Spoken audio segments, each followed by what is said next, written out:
তো আমরা যে ভাগবত গীতা, যেটা ভগবানের মুখনিসৃত বাণী, সেটা আমরা আজকে শ্রবণ করবো। যে দ্বিতীয় অধ্যায়, ভাগবত গীতা দ্বিতীয় অধ্যায়, আহ আত্মা আত্মা নাত্মা আত্মাত্মানা বিবেক yoga, text number 7।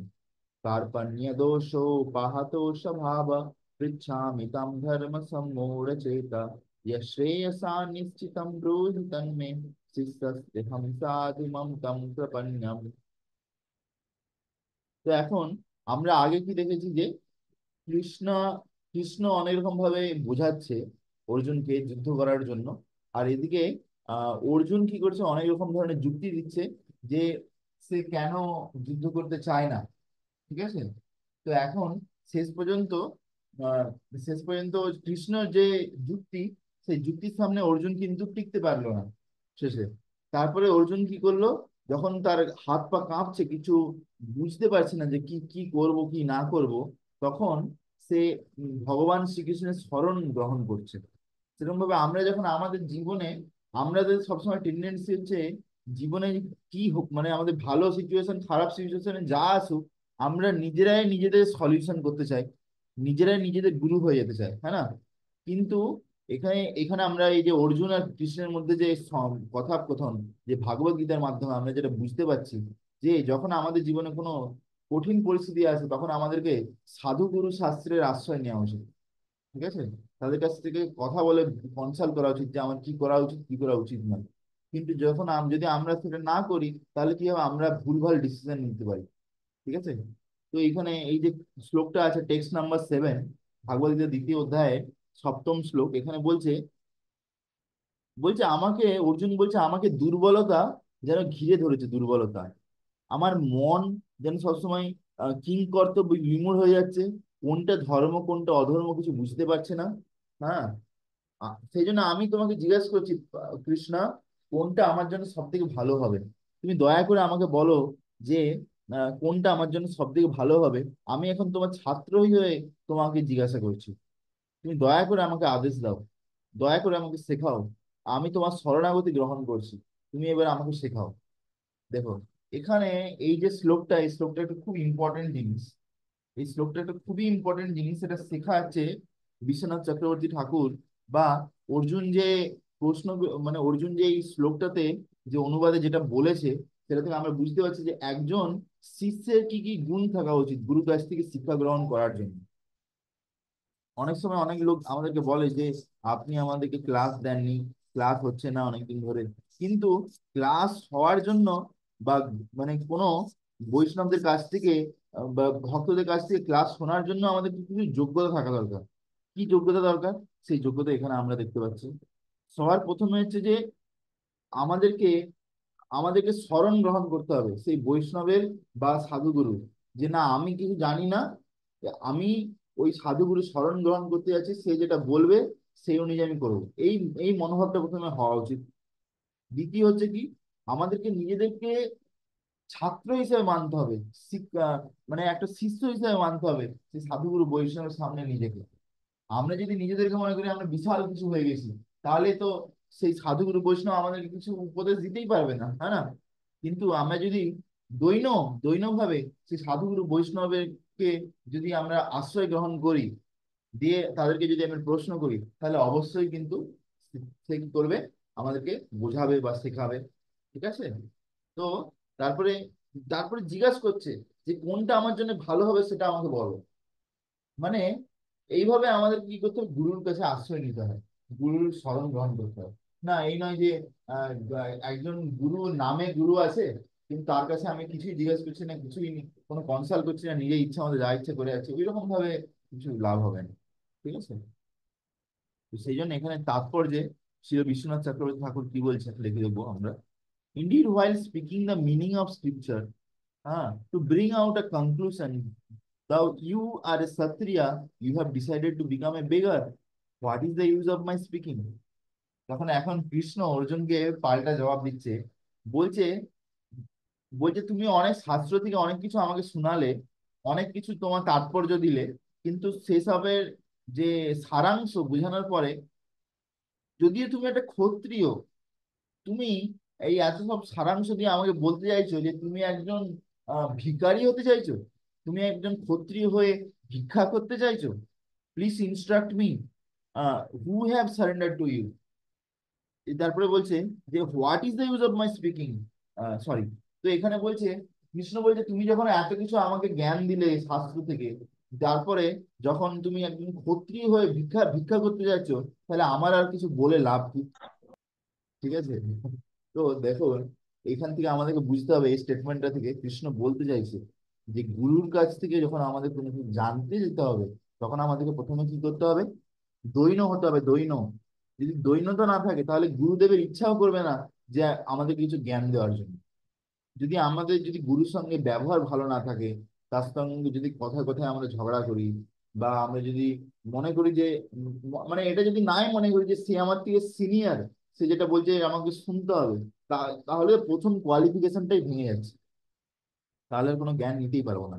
Giving up my natural courage as kshatriya is my weakness কার্পণ্যম, my intelligence has become bewildered in trying to understand the implementation of dharma, as the path of dharma is very subtle. Dharmasya sukshma gati. Therefore, it is better that you decide and tell me. এখন অর্জুন কি বলছে সেটা আমরা শুনবো। অর্জুন বলছে যে আমার ক্ষত্রিয়র যে মানে শক্তি ছিল, ক্ষত্রিয়র যে একটা স্ট্যাটাস বা লেভেল, সেটা আমি এখন ত্যাগ করে দিছি, কেন আমার হৃদয় তো দুর্বল হয়ে গেছে। হৃদয় দুর্বল হয়ে গেছে, সেই জন্য যখন কার হৃদয় দুর্বল হয়ে যায়, সে তখন তার যে মানে স্বাভাবিক ভাবে যে তার যে আহ, মানে তার যা কিছু কাজ করতে পারে, সেগুলো কিন্তু সে করতে পারবে না যদি তার হৃদয় দুর্বল হয়ে যায়। ঠিক আছে, আমি একটা উদাহরণ দিচ্ছি। তুমি ধরো একটা পরীক্ষা দিতে যাচ্ছ, ঠিক আছে? তুমি ধরো ভালো করে প্রিপারেশন করেছো পরীক্ষার আগে, হ্যাঁ, সবকিছু পড়াশোনা করেছো, কিন্তু যদি তুমি ধরো পরীক্ষা দিতে যাচ্ছ, তার আগে যদি শুনো যে তোমার কোনো একজন প্রিয়জন বা কোনো রিলেটিভ আত্মীয় মারা গেছেন, ঠিক আছে, তারপরে তুমি পরীক্ষা দিতে যাচ্ছ, তাহলে তুমি হয়তো অনেক কিছু জানার জিনিসও কিন্তু তুমি লিখতে পারবে না। কেন? তোমার মনটা ভেঙে গেছে। মনটা ভেঙে যায় আমাদের, তাতে হৃদয় দুর্বল হয়ে যায়, তখন আমরা মানে কি বলবো, আমাদের যে স্বাভাবিক স্থিতি সেটা থেকে আমরা সরে চলে আসি। তো সেরকম ভাবে অর্জুন বলছে, যদিও আমি ক্ষত্রিয় ছিলাম, কিন্তু যেহেতু আমাকে এখন কার্পণ্য মানে দুর্বলতা আমার হৃদয়কে গ্রাস করেছে, সেই জন্য আমার বুদ্ধি এখন কিছু কিছু কাজ করছে না, মাথা কিছু কাজ করছে না। হ্যাঁ, trying to understand the implication of dharma. আমি এখন বুঝতে পারছি না যে ধর্ম কি জিনিস আর অধর্ম কি জিনিস, আমি কিছু বুঝতে পারছি না। এই ধর্মটা খুব বোঝা খুব কঠিন জিনিস। ধর্মস্য সূক্ষ্ম গতি। সেই জন্য ভালো হবে যদি আপনি আমাকে দয়া করে আমাকে বুঝিয়ে দেন, আমাকে বিচার করতে সুবিধা করে দেন যে আমার কি করা উচিত, দয়া করে আপনি আমাকে বলুন। বুঝতে পেরেছেন? তো এখানে কিরকম ভাবে অর্জুন কৃষ্ণকে বলছে, but you defeat my words by posing yourself as learned. How can I speak? এখন কৃষ্ণ পাল্টা বলছে, বলছে কিন্তু তুমি যদি আমার কথা না শুনো, দিয়ে যদি আমার কথা বারবার কাটতে থাকো, তাহলে আমি তোমাকে বলে কি লাভ আছে? ঠিক আছে। তখন কৃষ্ণ বলছে, তারপরে অর্জুন আবার বলছে, I am I am a student and will no longer uselessly oppose you. আমি তো এখন তোমার ছাত্র হয়ে গেছি, এখন আর তাহলে আমি তোমার কোনো বিরুদ্ধে যাব না, তুমি যেটা বলবে সেটাই আমি শুনবো। দেখো, এইখান থেকে আমি আরেকটা গুণ আমরা বুঝতে পারলাম। কি বুঝতে পারলাম? একটা স্টুডেন্ট বা শিষ্য হতে গেলে আমাদের মধ্যে কি গুণ দরকার, কি গুণ দরকার? সেটা হচ্ছে গুরু যেটা বলবে সেটা আমাদেরকে শোনা, আর সেটাকে পালন করা। এই না যে নিজের মন মর্জি করবে। ঠিক আছে। যদি আমরা নিজের মন মর্জি করি, তাহলে কোনো গুরুর মানে কোনো প্রয়োজনই নেই। আর আমরা তো শিষ্য হতে পারিনি তাহলে, তাই না? সেটাই। তো এই শ্লোকগুলো থেকে আমরা এই ইম্পর্টেন্ট জিনিসগুলো বুঝতে পারলাম। এবার আমরা টেক্সট 8 মানে 8 নম্বর শ্লোক ভাগবত গীতার 2য় অধ্যায় পড়ছি আমরা। না হি প্রপশ্যামি, না হি প্রপশ্যামি মামা পুনাদ্বদ যচ্চোকম উচ্ছ্বসনম ইন্দ্রিয়াণম অবাপ্য ভূম্য অসপাত্যম রুদ্ধ্যম রাজ্যম সুরাণম অপি ছাড়িপত্যম। তো এখন এখানে এই শ্লোকের সব অনুবাদে বলছে, ট্রান্সলেশনে, I do not see who can remove this sorrow which is drying up my senses, even if I attain an unrivalled prosperous kingdom on earth and even sovereignty over devas. বলছে, আমি এখন কিছু দেখতে পাচ্ছি না চোখে, আমি এত দুঃখে আছি যে আমার মুখ শুকিয়ে যাচ্ছে। আমার ইন্দ্রিয় সব শুকিয়ে যাচ্ছে। আমি, আমাকে যদি কেউ এখন পুরো রাজ্যও দিয়ে দেয়, পুরো পৃথিবী যদি দিয়ে দেয়, তারপরে আমি কি করবো আমি কিছু বুঝতে পারছি না। ঠিক আছে, এরকম অর্জুনের অবস্থা হচ্ছে। ঠিক আছে, তো এইটা থেকে আমরা বুঝতে পারছি যখন আমাদের খুব দুঃখের সিচুয়েশন হয়, তখন আমাদের এরকমই অবস্থা হয়। হ্যাঁ না, তখন আমাদের এরকমই অবস্থা, যেমন আমাদের কালকে যখন রাত্রিবেলা সদাশিব প্রভুর এরকম হয়েছে, তখন সদাশিব প্রভু যখন হাসপাতালে ভর্তি ছিলেন, তখন আমি নরসিংহদেবকে অনেক প্রার্থনা করছিলাম আমার যথাসাধ্য। তো এখন উনি হাসপাতালে আছেন, এখন অনেক বেটার আছে। তো রাত্রে ভালো ঘুমাতে পারছিলাম না অনেকক্ষণ ধরে চিন্তায়। তো সেরকম হচ্ছে, হয় এই নয় যে আমার যে সারাদিন যে কিছু সেবা করিনি বা সারাদিন অনেক ঘুমিয়েছি সেই জন্য ঘুম আসছে না, এরকম নয়। কিন্তু যখন আমাদের মন যখন খারাপ হয়, আমাদের জন্য মনে দুঃখ থাকে, তখন আমরা স্বাভাবিক জিনিসগুলো ঠিক করে করতে পারি না। হ্যাঁ না, তখন কি হয়, আমাদেরকে গুরু বৈষ্ণবের আশ্রয় নিতে হয়, শাস্ত্রের আশ্রয় নিতে হয়। এইভাবে আমাদেরকে আগে যাওয়া উচিত। ঠিক আছে, তাৎপর্য, but you have a friendly relationship with me, not one of respect. Therefore, how can I make you a student? You should thus surrender to someone like Vedovyas, whom you greatly revere. Arjun answer with this verse. তো এখন, এখন কৃষ্ণ, কৃষ্ণ বলছে, কৃষ্ণ বলছে যে কিন্তু তুমি তো, তুমি কৃষ্ণ বলছে তুমি তো আমার সঙ্গে বন্ধুত্ব করে রেখেছো, তাহলে আমি এখন তোমাকে আহ কি বলে কিভাবে আমি তোমাকে ইয়ে করব, একটা ছাত্র হিসেবে মেনে নিব। No one respect, but you have friendly relation with me, not one of respect. দেখো, বন্ধু বন্ধু যখন বেশি বন্ধু বন্ধু হয়ে যায়, তখন কিন্তু তাতে বেশি সম্মান থাকে না। ঠিক আছে, মানে আমি বৈষ্ণব হিসেবে বলছি, আমি বাইরের দিকে বলছি না। কেন, বাইরের জগতে বন্ধুদের মধ্যে কে কি সম্মান করলো না করলো কিছু যায় আসে না। কেন, দুজনের মধ্যে শুধুমাত্র কিছু লেনদেন নিয়ে সম্পর্ক থাকে। কে কতক্ষণ পর্যন্ত টাকা খরচা করতে পারবে, কতক্ষণ সময় দিতে পারবে, ততক্ষণ বন্ধু। তারপরে কি হয়, কোনো বন্ধুত্ব নেই। ঠিক আছে, কিন্তু স্পিরিচুয়াল লেভেলে, আধ্যাত্মিক লেভেলে যে বন্ধুত্বটা হয়, সেটা কিন্তু পুরোপুরি ভিন্ন।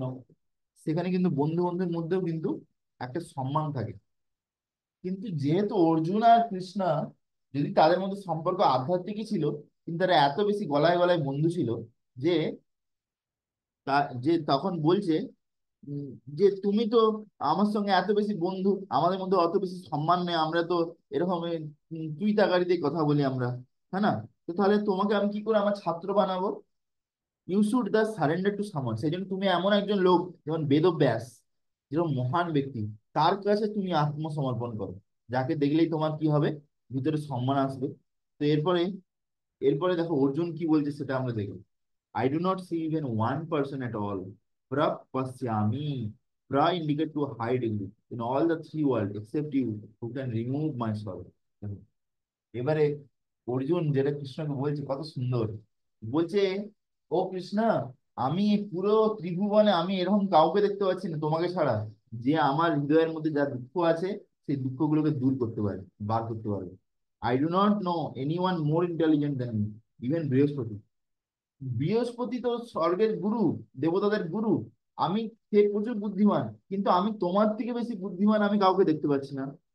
হ্যাঁ, therefore to whom else should one who is full of sorrow surrender? সেই জন্য কোন একজন ব্যক্তি যে পুরোপুরি দুঃখের মধ্যে ডুবে আছে, সে কার কাছে আত্মসমর্পণ করবে? Owing to sorrow, just my senses are dried up completely, just as intense summer heat dries up completely a small pond. তো বলছে এই দুঃখের জন্য আমার ইন্দ্রিয়গুলো শুকিয়ে গেছে। যেমন, যেমন ভাবে বিশাল যখন জোরে রোদ বেরোয়, তখন কি হয়, সেই রোদের তাপে পুরো জল শুকিয়ে যায়, এক একটা পুকুর দেখে পুরোপুরি শুকিয়ে যায়। হ্যাঁ, তো সেরকম অবস্থা হচ্ছে অর্জুনের। তো এখন কৃষ্ণ কি বলছে, now you are full of grief, but if you fight by conquering the enemy, you will attain a kingdom, absorbing yourself in enjoyment of that kingdom, your grief will disappear. বলছে তুমি এখন হয়তো দুঃখে আজ থাকতে পারো, কিন্তু যদি তুমি ভালো করে যুদ্ধ করো এই শত্রুদের সঙ্গে, তারপরে যখন তুমি যুদ্ধ জয় করবে, যখন তুমি পুরো রাজত্ব পেয়ে যাবে, তখন তোমার সমস্ত দুঃখ চলে যাবে, তুমি আনন্দিত হয়ে যাবে। Even if I attain kingdom over the whole earth or sovereignty in Swarga, controlling all the devatas, my senses will remain dried up. কিন্তু এখানে অর্জুন কিছু উল্টোই বলছে। অর্জুন বলছে কিন্তু আমার তো মনে হচ্ছে কৃষ্ণ, যদি আমি পুরো স্বর্গের উপরেও যদি রাজত্ব পেয়ে যাই, তারপরেও কিন্তু আমার যে ইন্দ্রিয়গুলো যেন মনে হচ্ছে শূন্যই থাকে। ঠিক আছে। তো এরকম ভাবে মানে কৃষ্ণ আর অর্জুনের যে এখানে সংবাদ চলছে, টেক্সট নাম্বার 9 এবং সঞ্জয় উবাচা, সঞ্জয় কি বলছে আমরা দেখবো। ঠিক আছে। एवं युक्ता ऋषिकेशं गुडाकेश परान्तपा नायोत्साहीति गोविन्दम् उक्त्वा तुष्णीं बहुवः। সঞ্জয় বলছে যে এইভাবে বলার পরে অর্জুন এইভাবে এইভাবে বলার পরে ঋষিকেশ কথাটার একটা মানে আছে।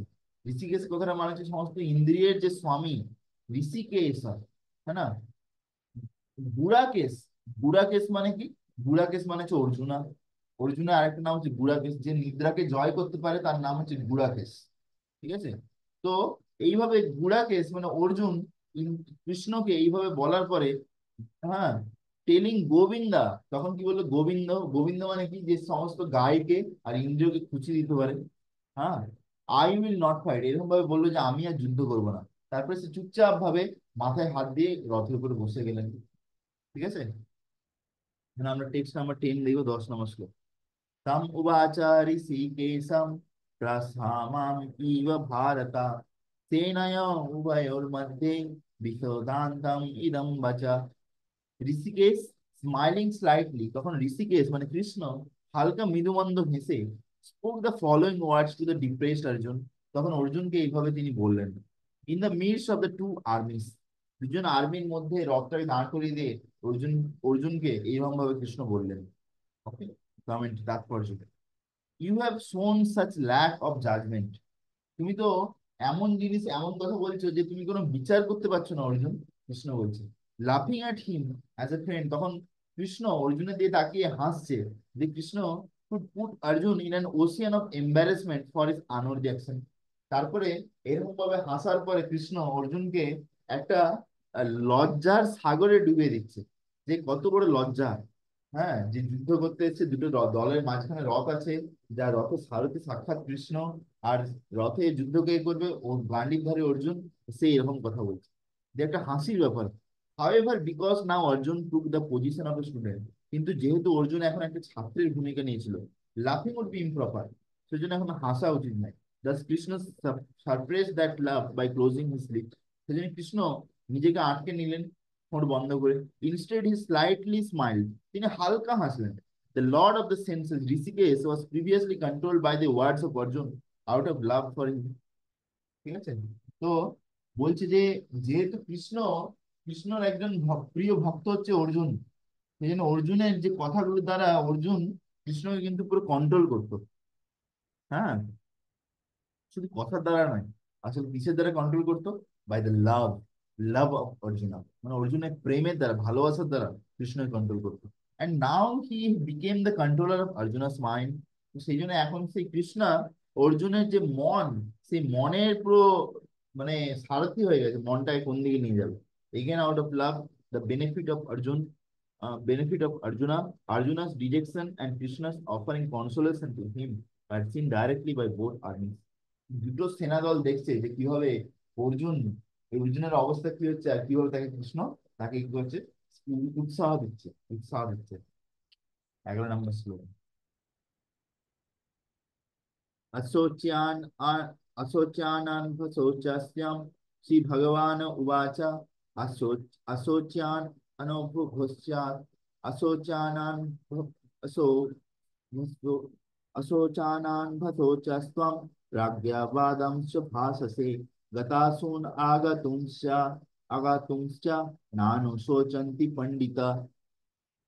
তো এটা হচ্ছে 11 নম্বর শ্লোক দ্বিতীয় অধ্যায়, যেখানে বলছে, ভগবান বলছে, শ্রী ভগবান বলছেন, you while lamenting for what is not worthy of lamentation are speaking words of wisdom, the wise men do not lament for the gross body or the subtle body।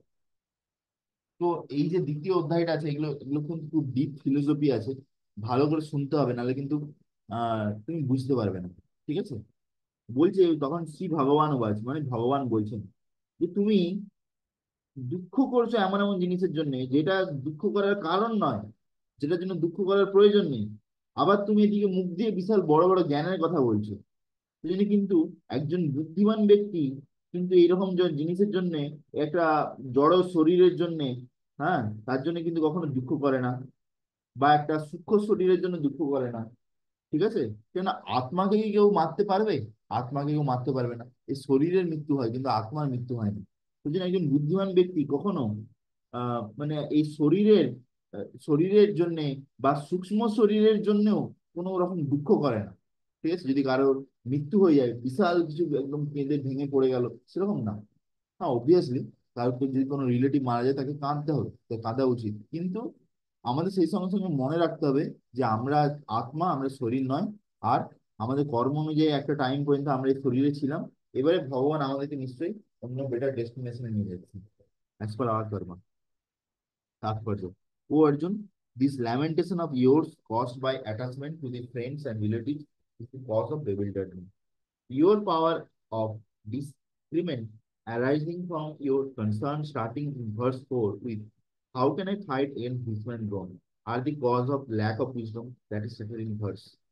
তো বলছে, অর্জুনের এই দুঃখ দেখে বলছে যে তোমার তো চিন্তা ভাবনা করার যে শক্তি, সেইটা অলরেডি তুমি হারিয়ে গেছো।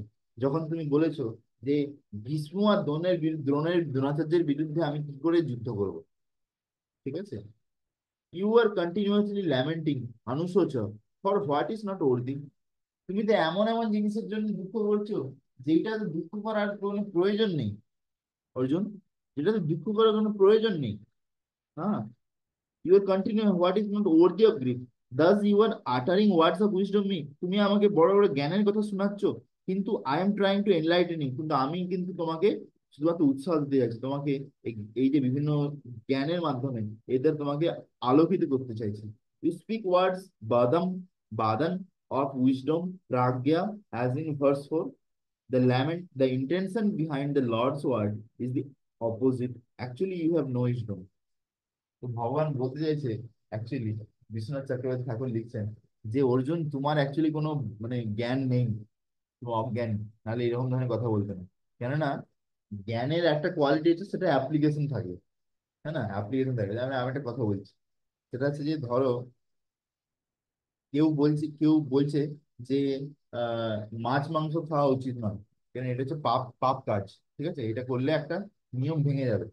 কিন্তু সে লোককে এটা বলছে, 10 জন লোককে বলছে যে তোমরা মাছ মাংস খাবে না, তাহলে এটা কিন্তু একটা নিয়ম ভেঙে যাবে 4 নিয়মের মধ্যে, আর এটা একটা পাপ কাজ, নরকে যেতে হবে।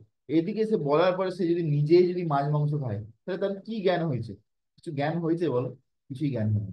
তো সেরকম হচ্ছে অবস্থা, হ্যাঁ না? তো এখানে সেটাই কৃষ্ণ অ্যাকচুয়ালি অর্জুনকে বলছে। This is because those who are arise Pandita do not lament for the gross bodies from which life has passed. Gata asun. Since the bodies are destructible by their very nature. বলছি যারা পণ্ডিত যারা হয়, তারা কিন্তু এই জড় শরীরের জন্য কখনো দুঃখ করে না। হ্যাঁ।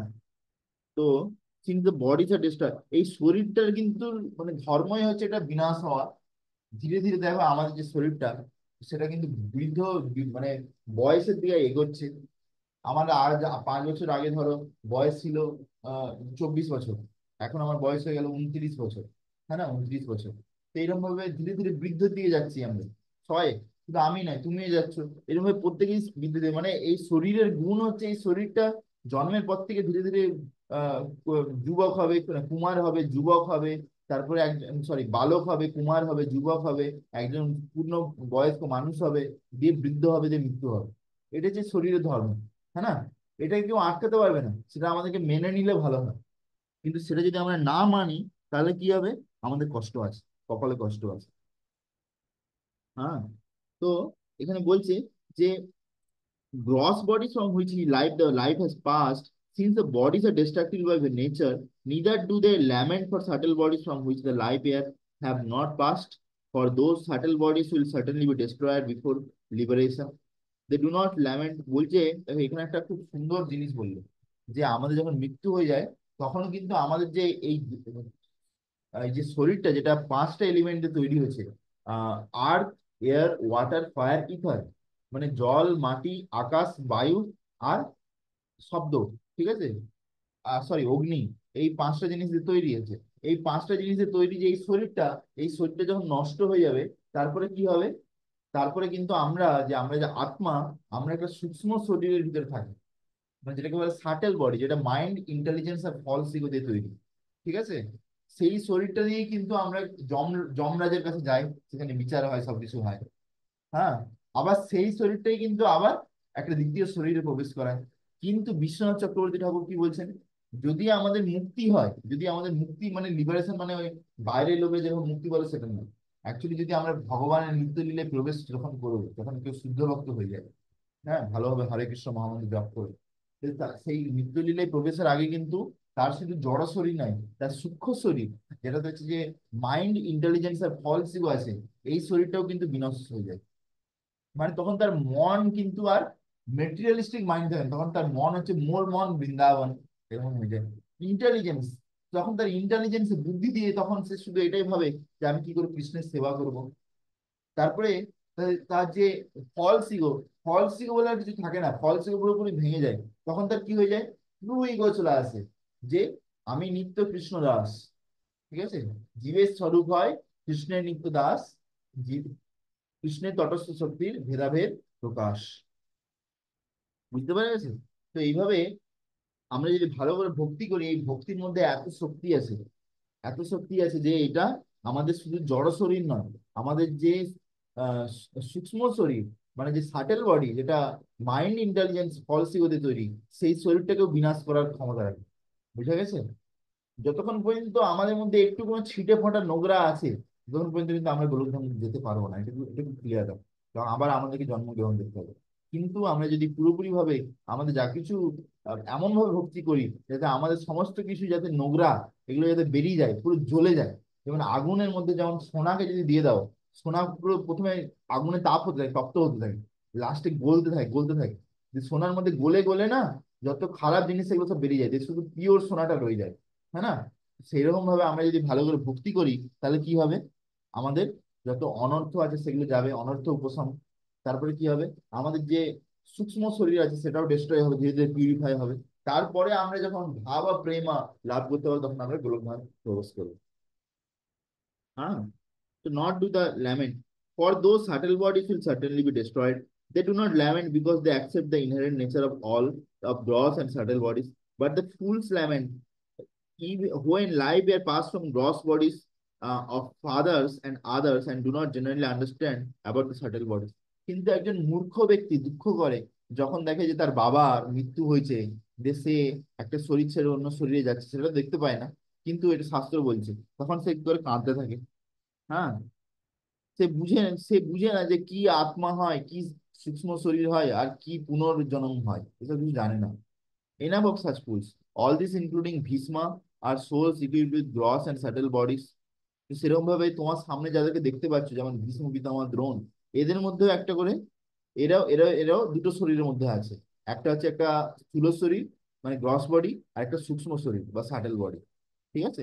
Because of eternal nature of the soul, যেহেতু তারা প্রত্যেকে কিন্তু একটা একটা জীবাত্মা যার কোনোদিন বিনাশ হয় না, there is no cause for lamentation, সেই জন্য ওদের জন্য কোনো দুঃখ করে কোনো লাভ নেই। Previously you said that Dharmashastra was stronger than Arthashastra. আগে তুমি অলরেডি বলেছো যে ধর্মশাস্ত্র অর্থশাস্ত্রের থেকে বেশি শক্তিশালী। হ্যাঁ। But I say here that জ্ঞান শাস্ত্র ইজ স্ট্রঙ্গার দেন ধর্মশাস্ত্র। কিন্তু আমি এখানে বলবো জ্ঞান শাস্ত্র ধর্মশাস্ত্রের থেকে বেশি শক্তিশালী। Explain. সঞ্জিত সঞ্জিত প্রভু সব বোঝা যাচ্ছে? হরি বল, হরে কৃষ্ণ। হুম হুম। তো ভালো ভালো লাগছে আমাদের ডিসকাশন, হরি বল। হ্যাঁ হ্যাঁ। ঠিক আছে বল, হরি। সো আমরা এখন টেক্সট নাম্বার 12 পড়বো, শ্লোকা, ভগবদ গীতা চ্যাপ্টার 2, শ্লোকা নাম্বার 12। না তো এভং যতু নাসম, না ত্বম নেমে জ্ঞানাদিপা, না চৈবা না ভবিষ্যাম, সর্বে ভয়ম অথ পরম। অনুবাদ: It is not that these kings did not exist at any time in past, and nor in the future will be ever not exist.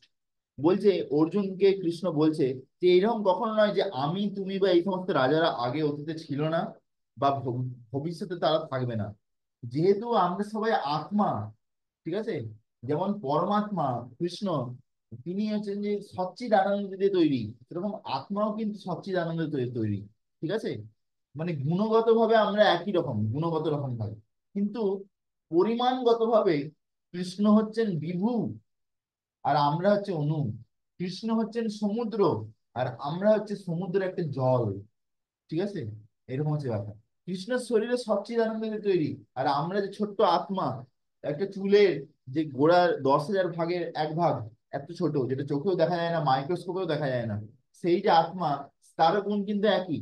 যেহেতু আত্মা সবচেয়ে আনন্দ দিয়ে তৈরি, সেই জন্য আত্মাও কিন্তু অমর, আত্মার কোনোদিন মৃত্যু হয় না। তো সেই জন্য এখানে কৃষ্ণ কি বলছে, যে এই সমস্ত রাজারা বা তুমি আমি, আগেও আমরা ছিলাম, এখনো আছি, আবার পরেও আমরা থাকবো। এই নয় যে মৃত্যু হওয়ার পরে আমরা থাকবো না, আমাদের অস্তিত্ব বিনাশ হয়ে যাবে, এরকম কখনো নয়। ঠিক আছে, দেখো, এই যে শ্লোকগুলো না, এই শ্লোকগুলো কিন্তু আমাদের ভক্তির ফাউন্ডেশন। এগুলো যদি আমরা ভালো করে বুঝি, বা যা পয়েন্টস আমরা দেখছি সেগুলো যদি আমরা শুনছি, নোট করে রাখি, এর থেকে আমরা অনেক কিছু কিন্তু বুঝতে পারবো, আমাদের ভক্তির একটা বেস তৈরি হবে। একটা ঘর তৈরি করতে গেলে আগে কি করতে হয়, প্রথমে ফাউন্ডেশন বানাতে হয় নিচে, হ্যাঁ না, ঢাঁচা বানাতে হয়। এইগুলো হচ্ছে আমাদের ভক্তির ঢাঁচা, এই যে জ্ঞানগুলো। ঠিক আছে, তো এইগুলো আমাদেরকে ভালো করে শুনতে হবে, আর তাতে নিজেদের জীবনের কাজে লাগাতে হবে।